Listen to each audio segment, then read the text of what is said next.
दोस्तों आपके लिए ग्राम विकास का सेशन लाया है जिसमें आपको कृषि विज्ञान की क्रांतियों के बारे में बताएंगे। तो सबसे पहले कृषि विज्ञान में हरित क्रांति हुई थी। हरित क्रांति कब हुआ था भारत में? तो 1958 हुआ था, जिसमें गेहूं 120 लाख टन से बढ़ के 170 लाख टन हो गया, 50 लाख टन की बढ़ोतरी हो गई, जिसे अमेरिकी वैज्ञानिक डॉक्टर विलियम गार्ड ने हरित क्रांति का नाम दिया। तो कभी कभी क्वेश्चन पूछ देता, भारत के परिप्रेक्ष्य में हरित क्रांति का नाम किसने दिया था? तो डॉक्टर विलियम गार्ड ने दिया था। ठीक है। फिर कह रहा है कि भारत में हरित क्रांति कब शुरू हुई थी? तो 1970 के दशक में हरित क्रांति शुरू हुई थी। ठीक है। भारत में हरित क्रांति 1970 के दशक में शुरू हुई थी। और विश्व में देखो, विश्व में हरित क्रांति के जनक डॉक्टर नॉर्मन बोरलॉग को कहते हैं। विश्व में हरित क्रांति के जनक डॉक्टर नॉर्मन बोरलॉग को कहते हैं। और भारत में हरित क्रांति के जनक डॉक्टर MS स्वामीनाथन को कहते हैं। ठीक है। भारत में 1966 से 67 में नई कृषि नीति अपनाया गया था। नई कृषि नीति अपनाने का मतलब ऐसी नीति से है जिसमें ऐसे बीजों का उपयोग करना जिससे अधिक उत्पादन हो। ठीक है। और हरित क्रांति का सबसे ज्यादा प्रभाव गेहूं पर पड़ा। गेहूं के ऊपर सबसे ज्यादा पड़ी, उसके बाद थोड़ा बहुत धान में भी बढ़ा था। ठीक है।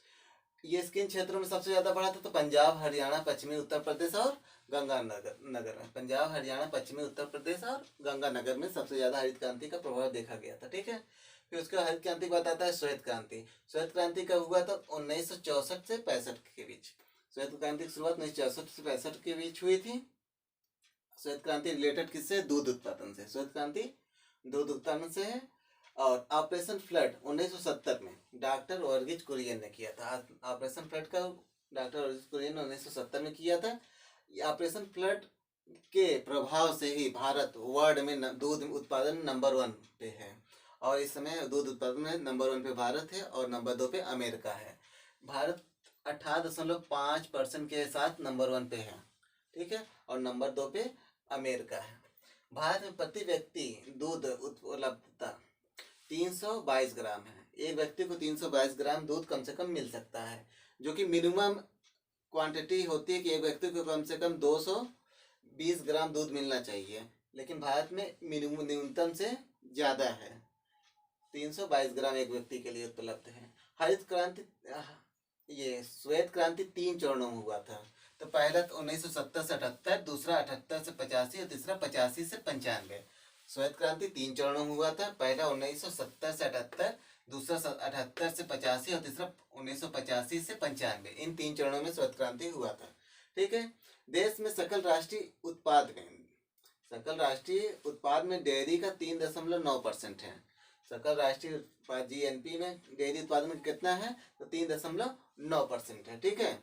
National dairy research institute Karnal Haryana में है। National dairy research institute Karnal Haryana में है, जिसकी स्थापना 1955 में हुई थी। National dairy research institute Karnal Haryana में 1955 बनाया गया था। अब उसके बाद हरित श्वेत के बाद पीली क्रांति देखते हैं। पीली क्रांति खाद्य तेल तथा तिलहन से है। पीली क्रांति खाद्य तेल तथा तिलहन से है। इसमें 23 राज्य और 337 जिले शामिल। 23 राज्य और 337 जिले शामिल हैं। और इस पीली क्रांति मतलब तिलहन उत्पादन में आत्मनिर्भर बनने के लिए तिलहन प्रौद्योगिकी मिशन का शुरुआत 1986 में किया गया था। तिलहन प्रौद्योगिकी मिशन की शुरुआत 1986 में किया गया था। ठीक है। तिलहन के बाद देखो गोल क्रांति। गोल क्रांति किससे है? आलू से। तो भारत में पहली बात आलू कहाँ से आया था? तो सबसे पहले आलू भारत में पुर्तगाल से लाया गया था। ठीक है। इस समय भारत आलू उत्पादन में नंबर 2 स्थान पे है। नंबर 1 पे वर्ल्ड में चीन है, नंबर 2 पे आलू उत्पादन में भारत है। ठीक है। पुर्तगाल में आलू गर्मी में उगाया जाता है। पुर्तगाल में आलू गर्मी में उगाया जाता है, लेकिन भारत में आलू ठंडी में। तो ये बदलाव का श्रेय किसको जाता है? तो केंद्रीय आलू अनुसंधान संस्थान शिमला को जाता है। ये बदलाव केंद्रीय आलू अनुसंधान शिमला को जाता है। भारत में आलू ठंडी में उगाए जाने का श्रेय इसी को जाता है, केंद्रीय आलू अनुसंधान संस्थान शिमला को जाता है। ठीक है। इसी के प्रयास से भारत में आलू सर्दियों में होने लगा है। ठीक है। आलू की किस्में, आलू की देखो ढेर सारी किस्में हैं जो केंद्रीय आलू अनुसंधान शिमला द्वारा बनाया गया है। पहला क्या है? कुफरी बादशाह, दूसरा कुफरी चिपसौन, तीसरा कुफरी लौकार, चौथा कुफरी चंद्रमुखी, पांचवा क्या? कुफरी ज्योति, छठवां क्या? कुफरी स्वर्ण, सातवां क्या है?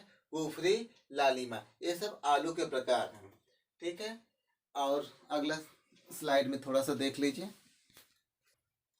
इसके बाद सुनहरी क्रांति आता है। सुनहरी क्रांति का संबंध बागवानी उत्पादन से है, ठीक है।